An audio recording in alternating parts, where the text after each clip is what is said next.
heightened focus on youth development for government. The President met with youth formations representing various sectors from education, agriculture, small business, sports, religious sectors, health, and youth development. The meeting signaled the launch of the Presidential Youth Working Group, which is chaired by the President and supported by Deputy Ministers and led by the Deputy Minister in the Presidency, Mr. Buti Manamela.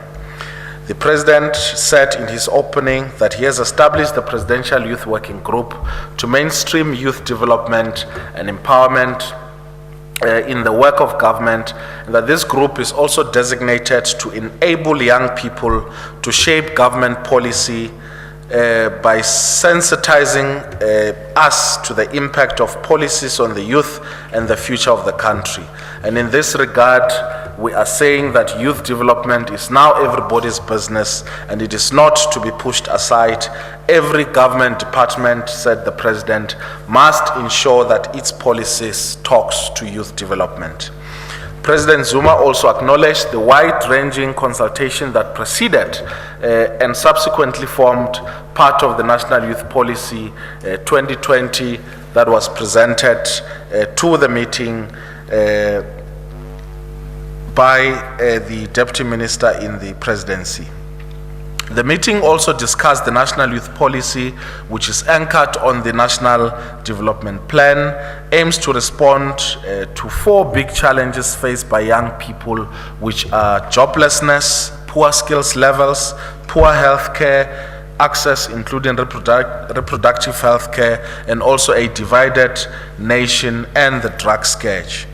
The policy outlines initiatives and programs that respond to these challenges, which hinder our young people from taking charge of their destiny. And these initiatives include capitalizing on the 2.7 billion that made available by both the IDC and CIFA to finance youth-owned enterprises, accelerating the implementation of the Youth Employment Accord of 2013, introducing interventions to provide unemployed and poor young people with income and opportunities for community service and engagements, ensuring that youth brigades coordinated with the National Youth Service engage 1 million young people over a period of 2 years as per the new growth path.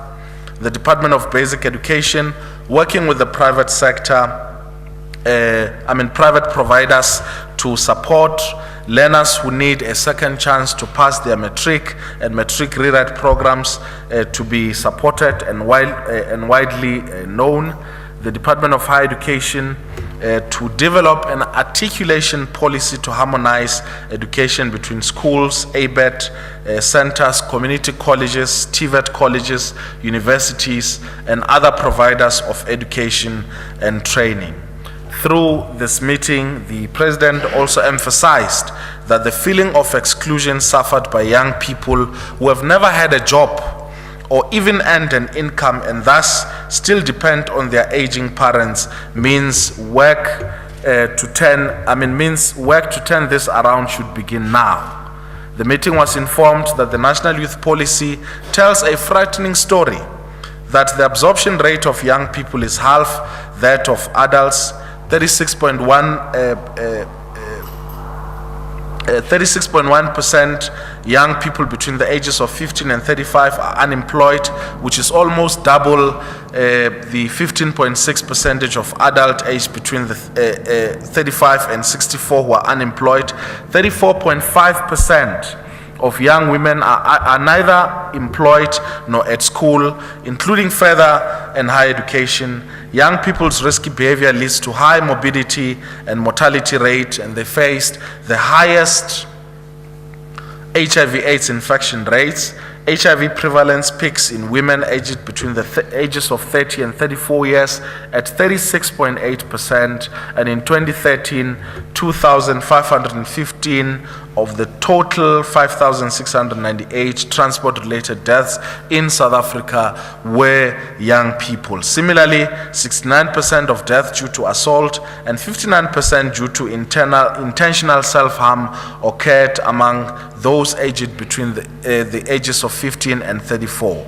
We must work with young people themselves to turn the picture around, and that as indicated and confirmed by these numbers and what we have always known, that young people do not want handouts, but they want a hand up. They want government to open up the opportunities as created by government. The initiatives to be prioritized by the Presidential Working Group should achieve exactly that, which is giving young people opportunities instead of giving them a handout. The youth formations welcome President Zuma's establishment of the Presidential Working Group and pledged to work within the structure to mainstream and champion youth development. The young people further welcome the adoption by Cabinet of the National Youth Policy 2020, and that young people, as some of the representatives indicated, that young people of our country welcome this decision, and that as young people they see the National Youth Policy as an expression of their interests, and that also if we do all of this together, young and old, we shall be shaping young people to be active and productive citizens. If we harness the creativity, innovation, and energy of the youth, we could transform this country and indeed the whole continent. And through the Department of Monitoring and Evaluation, we will be running work streams whose intention will be to implement or to take further the work of the Presidential Working Group. And 4 work streams have been established on 5 work streams have actually been established on economic participation and transformation, on education, skills and second chances, on healthcare and combating substance abuse, on nation building and social cohesion, and the last one being on an effective and responsive youth development institution. So that is the statement. Thank you. Deputy Minister, just your own issue of drug substance abuse you highlighted. Could you kindly just share, just defer to us, what's the strategy? How are you going to combat? What's your efforts will be like in combating this scourge of drug abuse, please? Thank you. Okay, can we take more questions? Deputy Minister Neria from ANN7. I just want to know, with regards to the whole working group, right now you were also saying that young people are keen on this, they want to work with you. Which young people did you really speak to? Because some of the people didn't even know about this working group. If we go to Soshanguve right now, is it just a few from the NYDA, just a few from comrades, or are we generalizing all the young people, and are we trying to make sure that this imparts on every young person, or is it only dedicated for the little few young people that are part of organizations that are governmental? Okay, can we check another question? Okay, let me start with the second question, and I hope you'll also join in responding, especially to the second question. This is a working group,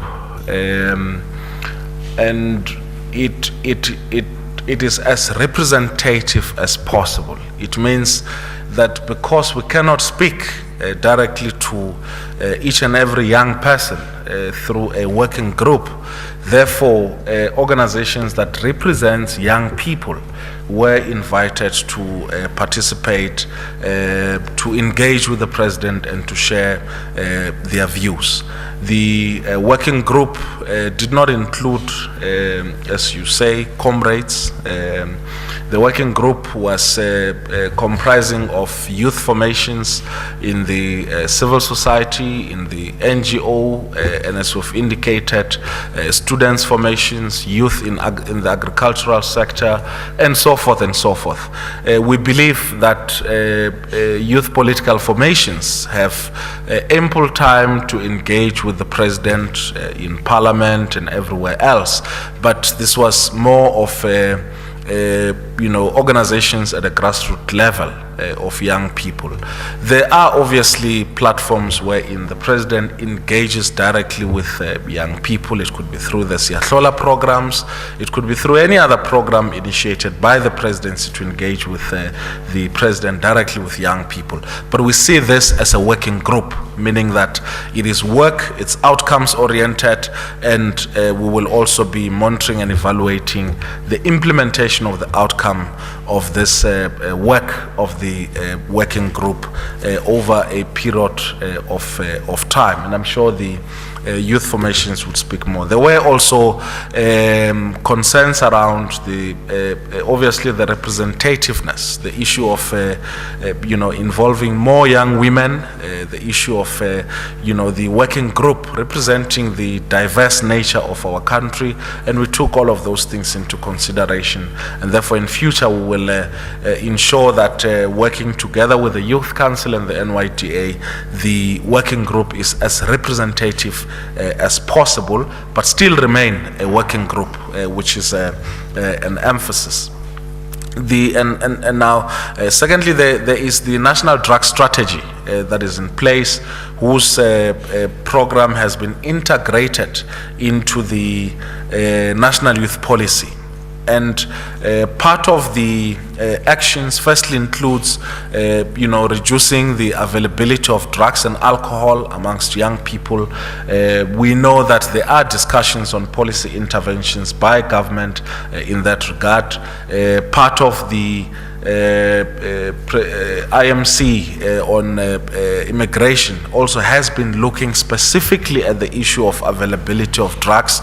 We know that a lot of drugs were discovered, repossessed and all of that, but we think that the most important element of ensuring that young people do not abuse drugs and alcohol lies in working with young people and their organizations, ensuring that we empower young people to be able to expose drug traffickers, to be able to work as peers, advising each other on the problems around drugs, but also ensuring that we fully implement the national drug strategy.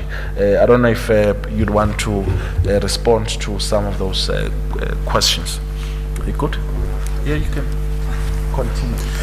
Thank you very much. My name is Tamsa Ngamakubela. I'm the chairperson of the South African Council for Graduates. I would respond on the question as to which organizations were here. We were quite delighted to be part and parcel over the past 18 months of the programs to look at the national youth policy, not only on its amendment, but to assess the impact of the previous youth policy. And we've been happy to come back not only with the amendment that has been passed by Parliament, the organizations that are affiliating to the South African Youth Council, a lot of youth organizations, your youth labs, organizations that are in the grassroots, that are in rural areas, including the South African Youth Chamber of Commerce, the Alliance of Youth in Agriculture. So there are many organizations. I wish I would have been a comrade to be here myself, but I'm glad to be here, I must say, in that you don't have to be nobody or to be knowing somebody to be recognized for the work that we're doing. The South African Graduates Development Association has been, for the past 18 years, been championing graduate employment and empowerment with over 300,000 unemployed graduates. Today we manage a budget of around 100 million in ensuring that young people, especially new and unemployed graduates, are put into the platforms of youth work, but also they are entering into programs like engineering candidacy, where in the past it has taken about 9 years for black graduates to be recognized as engineering that are registered with the Engineering Council of South Africa. We want to narrow that gap and make sure that it's no longer 9 years, but it's 3 years as it happens with other racial groups. So indeed, the program of the National Youth Working Group has been a recognition of the many years and the toiling of the South African Youth Council. I think its president is seated over here, and the Secretary General, who's going to speak much on it. We are saying young people of this country, as the majority of the citizen, must be recognized, and the budget, we've intimated to the president that we want to see the budget not only of the National Youth Development Agency, but we want to see institutionalization of civic organizations such as SAIC, the Graduate Council, as well as including young people in agriculture and mining, as well as in real estate, to take part, and not only to be given handouts, but to really work in programs where we can be held accountable as well, representing young people. Thank you. This is Siwa Kumeta from YFM News. I just wanted to just take a look at the implementation going forward of the National Youth Policy. Will there be, essential or adequate means to hold the implementers accountable? And I'm also interested in what mechanisms or what platforms have been established in that regard.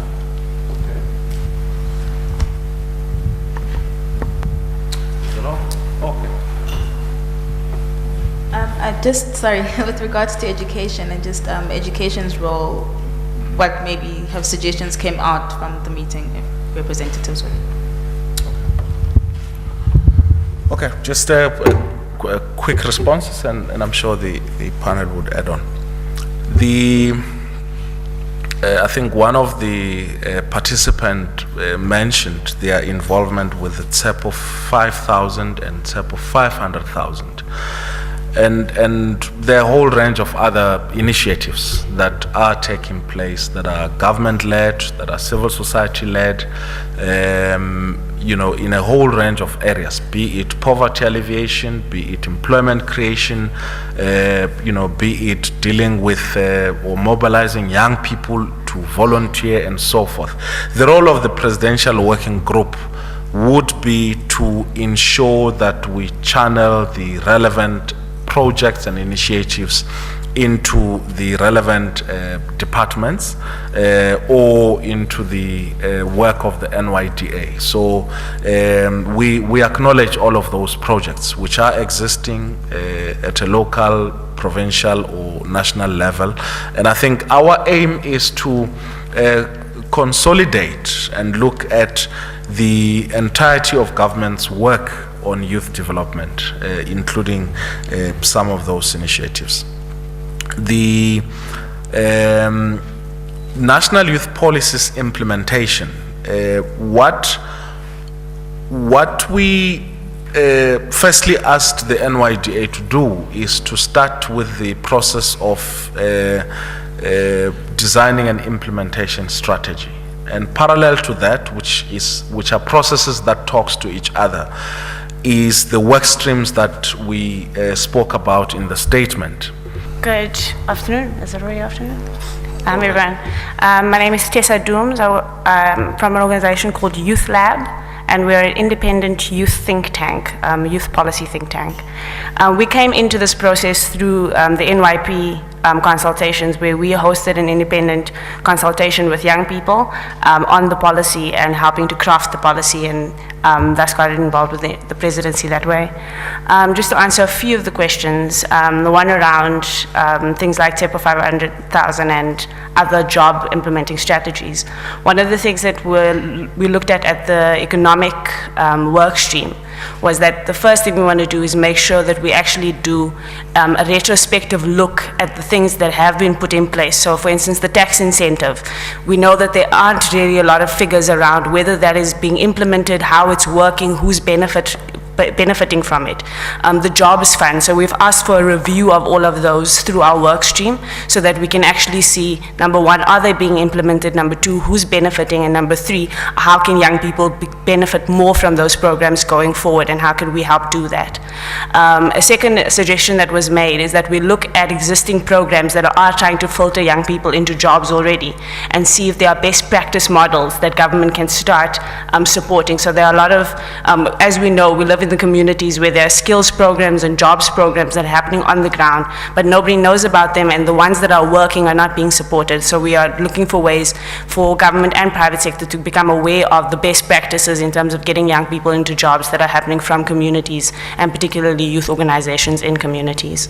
On the question of the education programs, one of the big focuses has been asking the question, are the institutions of higher learning particularly going to have a greater focus on making sure there's a match up between the skills that are required and the skills that are in there? And it's been a long-standing conversation, but one of the interventions around that has been to lift up vocational training much more and get more young people excited about vocational training. But we realize the only way to do that is going to be through a project where we start getting private sector companies and employers to recognize the value of the skills that are given in TVET colleges. Because young people don't want to go to TVET colleges because they know after that they're going to be told, but you don't come from a university, so we don't trust the quality of that degree. So there needs to be a program that really says that TVET colleges are producing good graduates that are able to work. But another thing that was brought up was the fact that in TVET colleges, there lies an opportunity for entrepreneurship training and development. And so that we need to start saying, there are people here who are artisans, who are plumbers, who are trainers, but they don't know how to go out and make those businesses. So we need to get some more entrepreneurship training into those spaces so that those people then not only go out and are job seekers, but are also able to be job providers because they've got a skill set that they can create a business out of. There was the second question, the middle question. No, the second one? Means to implement. Oh, the implementation, just to add to the implementation, we over and above the strategy that will be put in place, we recognize that all departments have youth desks, and not all those departments are using the youth desks optimally. And youth desks should be ways in which that departments can be held more accountable. So as the working group, we need to then make sure that we know who are in the youth desk, and we use them as points of accountability for the NYP's implementation. And those are ways we can hold them accountable, not just through the strategy, but also through our own personal relationships that we can build with youth desks. Thank you very much. I think I will first just emphasize on accountability. As the meeting, we have agreed to say in the performance agreements that the president enters with the ministers, deputy ministers, the youth development part, it should reflect in their performance agreement. So it's one of the mechanisms that will make sure that there is implementation of what we've agreed upon. Secondly, I hope this will be captured well by the media, that accountability in terms of implementation of these programs, if you can go and check in the Youth Employment Accord, there are several commitments that are entailed there. If you go to the part of the private sector, you'll find it's empty. Now, we are, as young people have said, now, private sector, they must do their part in implementing what we have agreed upon as a nation. Because seemingly accountability is only on the part of government. We say civil society, government, private sector, they must all play their part in implementation. Lastly, on education, we have made a reflection that the NSFAS has constantly been increasing from the part of government. But there is a challenge of access and success. On access, there is a barrier to entry. Whilst the amount increases every year, but there is a barrier to entry. We have said that we need to look at the education policies that we currently have as to whether they do address challenges that are faced by young, black, poor people. Lastly, we have said there is a frustration when it comes to bureaucratic processes. We'll agree, we'll have nice policies, well polished, if you can go now, even government websites, well articulated policies. But when it comes to implementation, they just gather dust. We have said in this instance that there are certain portions that cannot only be implemented by government. We have agreed in principle that such portions can be allowed, can be implemented by civil society organizations and other sectors. Therefore, it won't only be the responsibility of government to implement. We want all of us to work together in terms of implementing policies. Thank you very much.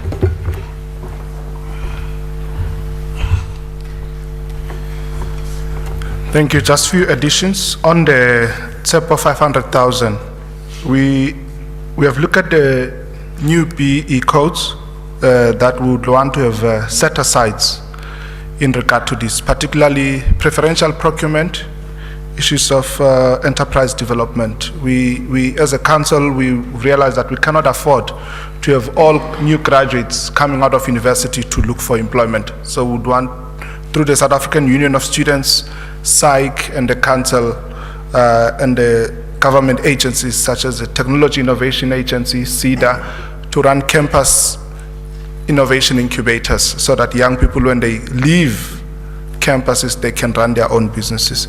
We've set about 200,000 of new targets with the President for public sector internship programs to absorb young people and give them the work experience and work exposure that they need.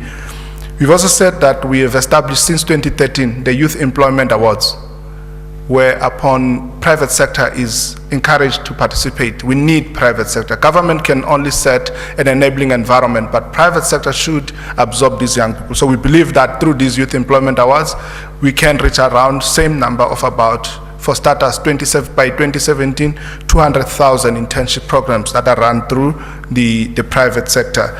With regard to issue of implementation and the holding accountability, we want to change treasury regulations. PFMA and MFMA are affecting a lot of these set-asides. It's good to have set-asides, but when you go to implementation departments, administrators in government, they tell you that there's nothing we can do. Treasury doesn't have a set-aside regulation, so we want that to be done quickly. And we've asked the President to have the DGs to have work of youth development and empowerment as part and parcel of their performance monitoring. Okay, thank you very much, ladies and gentlemen.